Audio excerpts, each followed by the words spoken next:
Greetings all. That's a drizzly afternoon. Mostly it's been rain lately, but we had a morning with sunshine. Yes, it was amazing. Beautiful, sunny morning. And so I've been on this mushroom madness lately again, you know. I kind of go in spurts with fungi. Sometimes I'm serious about them, other times I don't even touch them. But I always like eating them. And, my interest in fungi goes back, I think probably to the first mushroom I ever saw. I remember, most of my mother's family, they lived in northern Indiana, and they'd been farmers there and such. And, we'd go out to northern Indiana and end up like in the sand dunes at the state park there, and I'd go crazy picking mushrooms through the piney oak woods. I just get all these different mushrooms, and I'd put them in a box and I'd bring them home, you know. Then they'd sit there and I'd go, well, do you know what this one is? How about this one? No, but great grandma used to put them in a kettle of water with a silver spoon, and if it turned tarnished, they were poison. I go, oh man, I don't know how I was ever born if that's how they were testing mushrooms. So I was very disappointed that actually there were people in the family who a long time back had folk wisdom on mushrooms and knew how to pick them from a folk wisdom viewpoint. And obviously they were right about what they did. Otherwise, again, I would never have been born. Anyway, but nobody could help. Nobody in the family. They all, Grandpa used to do blah, blah, blah, and he'd pick this and that. And And you guys didn't learn a bit of it, Now here we talk about the wisdom of age. There's something, could have been passed on. Wasn't. So being so frustrated because nobody could answer my mushroom questions and all my mushrooms would get moldy and I'd have to throw them all out. I was so disappointed as a boy. I got the library card and early teens and so on. I would frequent the libraries and found out there was an entire science called mycology. That covered picking mushrooms, identifying mushrooms, blah, blah, blah. And so I said, well, there's hope here yet. And so I began educating myself. I spent years with my head stuck in mushroom books. I've read most of the good ones. And realized, too, that it's a huge thing, mushrooms. There's so many different mushrooms. They're everywhere. But we don't need to know them all. It's not important. Most of the mushrooms out there aren't really very good to eat. That's what it boils down to. It's a small percentage of them that are actually deadly poisonous, all right? There's a little bit larger percentage of them that, might send you to the bathroom or make you barf or something. The mushrooms have some pretty strange chemicals in them. I got into Caprinus mycetius early on when I was learning to pick mushrooms. That's the glistening inky cap. They're very abundant on old stumps and stuff, not a very good mushroom, frankly. But, as a young mushroom picker, I realized, wow, I know what this is, and it is edible. I can eat it. And so I did. And there. I won't bother again. But interesting, because the mushroom is entirely edible, no problem with it, but there's a chemical in there that if you drink alcohol alongside these mushrooms or within the several hours after you eat them, I was not the first person picking mushrooms to discover the chemical that they use to make antabuse.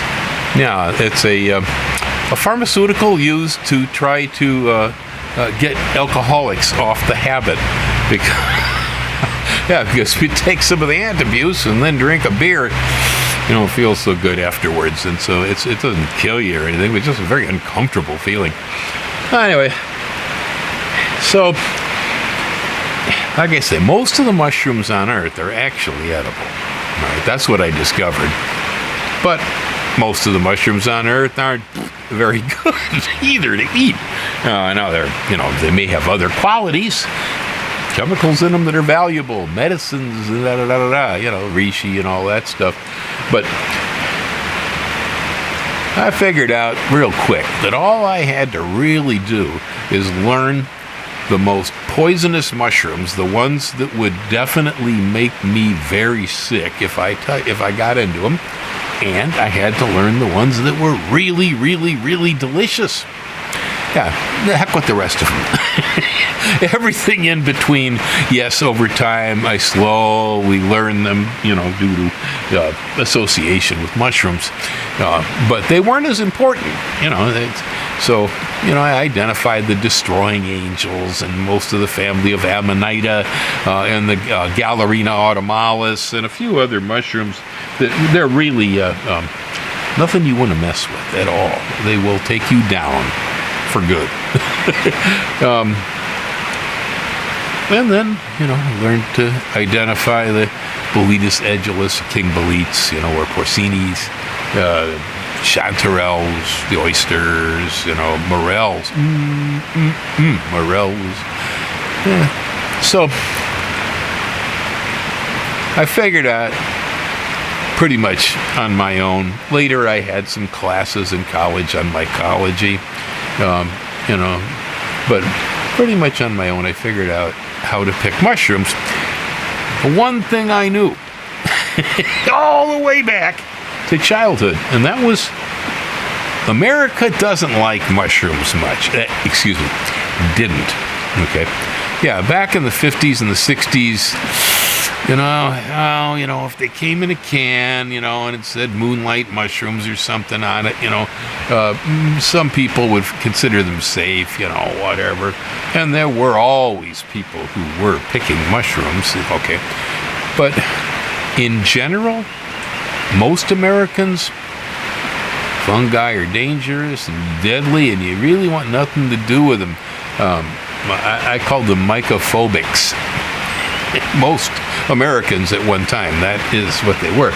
Because, when I'd come up to an older person, talking about mushrooms or asking for information, they'd go, oh, no, you crazy little kid, don't do that stuff. You'll die, Well, times have changed a lot. Yeah. So, let you know where I'm going here. Is anybody noticed that, you can get mushroom spawn on Amazon? Has anybody noticed that Walmart sells mushroom spawn?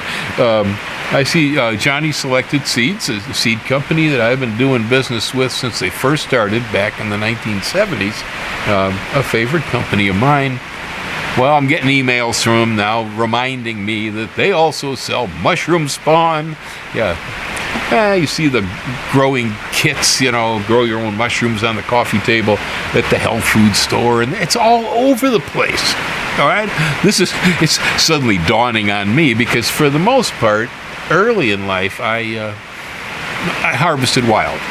Okay, that's how I got my mushrooms. But time went on. Well, while I was still living in Wisconsin, the cultivation of the shiitake mushroom it was catching on, and they have a lot of oak in Wisconsin, and that's what the shiitake likes.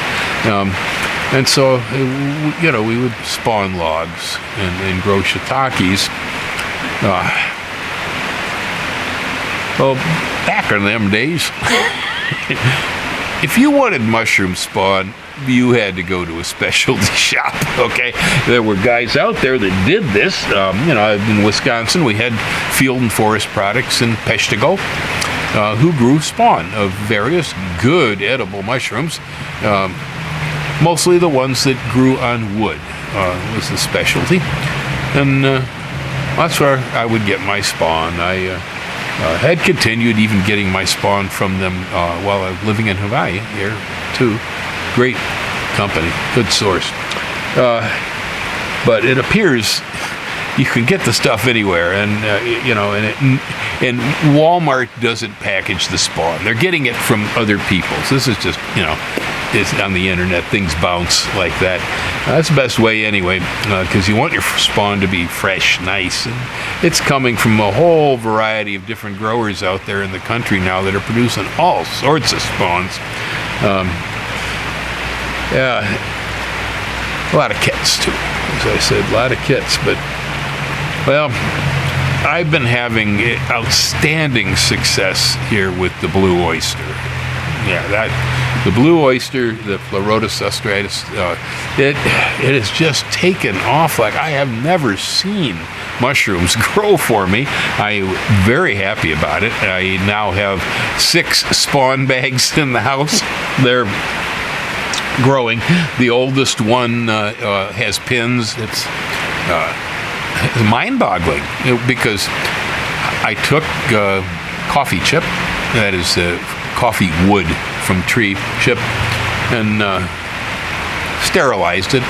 It was fresh chip, pretty fresh. We let it die for a few days, a week or two, and then sterilized it by pouring boiling water on it, and then just took the rest of the spawn I had left over from doing log totems. I was doing log totems.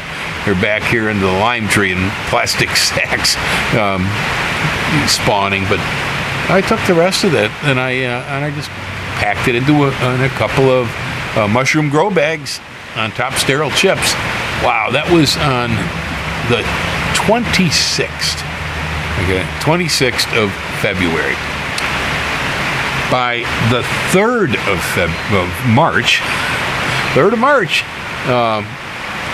so we're talking 6-7 days, the grow bags were completely filled with white mycelium from the oysters. They just completely ate the chip. 7 days it took it to run through the entire bag. Now, I got a pretty good spawning. There's no such thing as using too much spawn. And I had maybe about, I maybe had 20-25% of a 5-pound bale of spawn left, sawdust spawn, when I did this. But anyhow, it just took off. And so, all right, that was like, say, 7 days to get it to completely run. And then it was so thick and so dense and beautiful, I chanced it. And so I sterilized a big old kitchen spoon, and I opened the bag up, and I made 4 more bags of chips, and went ahead and scooped in there and put a scoop in each one of the bags. Now, that was kind of minimal spawning. I didn't want to disturb things too much. I'm really doing good here. And so I threw a big old kitchen spoonful of spawn in 4 bags, and it is beginning to run, although slower because it wasn't such a heavy, nice spawning. But it is working. It's going. The thing that got to me, though, is that, I don't know, what are we, 12 or 13 in the month now, I guess, or 2 weeks into March. And the first bags that I made, they're making pins. That is, when the mycelium starts suddenly sending up little tiny shoots going vertical off the top of it, those will become mushroom fruiting bodies. And so I'm not sure with the blue oyster at my conditions how long from pins to actually harvesting, but I'm going to go ahead and let the bag go as I can see the pins forming. I'm going to go ahead and just open the bags and let them fruit there on the table. I'd also spawned blue oyster and shiitake into ice cream bean logs over here using doll spawn. That's where you get spawn impregnated wood dolls, just like for making furniture. And you drill holes and hammer them into the logs, seal them with wax. Yeah, well, that I did that too. Now that's going to take quite a while. I don't know how that's going to work out, but the sawdust spawn was so much fun that yesterday evening I sat down, and from the same guys, it was Fungi Ally. That's who they were. Where I got that spawn. I recommend them. They're good. It was good spawn. Yeah, Fungi Ally. I went back to them and I bought another 5-pound bale of blue oyster. I bought the golden oyster. Also, it's more of a summertime mushroom. And I bought some shiitake on sawdust spawn. Sawdust spawn is neat because it's just on chips of wood. All right. It doesn't really attract a lot of other stuff, like molds and yeasts and bacteria and stuff. Now, when you're working with grain spawn, grain spawn will grow anything, man. So it's a little tough sometimes. So you got to really be careful, and it's got to be kept clean and sterile. Otherwise, you get like green mold going in there, and that messes stuff up. Oyster, though, is such an aggressive mushroom that it kind of pushes other things out nicely. Anyway, so I'm going to do some more spawning on chip, and I have been removing more and more and more coffee trees out here because we get the coffee bean borer messing up the seed, and then coffee rust screwing up the leaves, and forget it. My coffee trees are here now as seed for nursery stock, and otherwise I'll just be chipping them all to make mushroom. Yeah. Well, it turns out they're good. I wasn't sure about it. So I'm at least confident that I'll be able to grow the oysters on this. The shiitakes, it's going to be an experiment. Shiitake likes oak. Hawaii, we don't have any oak, and so we got to cut something else down and try it. So since it was nice and sunny this morning, I got a bunch of other things done around here. I don't know. Been running around, what do they say, butts and elbows pretty much. I brought out the chipper. Yeah, and I got out that chainsaw, and I went out in the field, and I started cutting down more coffee trees. I took down a half dozen of them, and dragged them up here by the house, stuck the chipper on a tarp, and started throwing the trees through it. Well, of course, I used the smaller chipper. I probably should have used the bigger one because, I went too far into it. I jammed everything up good by throwing too much big piece of wood in there. Ended up having to dismantle the rotor and clear it out. It was stuck good. Yes, I blew an hour at least messing around playing mechanic to open up my chipper. But anyhow, I got everything, and I managed to get myself a few more pails here of coffee chips. Let them age down here for a few days, and then we'll go ahead and sterilize them and put them into bags while I'm waiting on my spawn to come. But I'm just dumbfounded. See, this was a world that thought, the little kid Bill was kind of a goofy thing for wanting to pick mushrooms. Now all of a sudden, Walmart's selling spawn, tabletop mushroom farms on Amazon. This stuff is everywhere. Now, if I was to try to figure this one out, why would an entire culture suddenly turn? Is it because they're so delicious? I don't think that was it.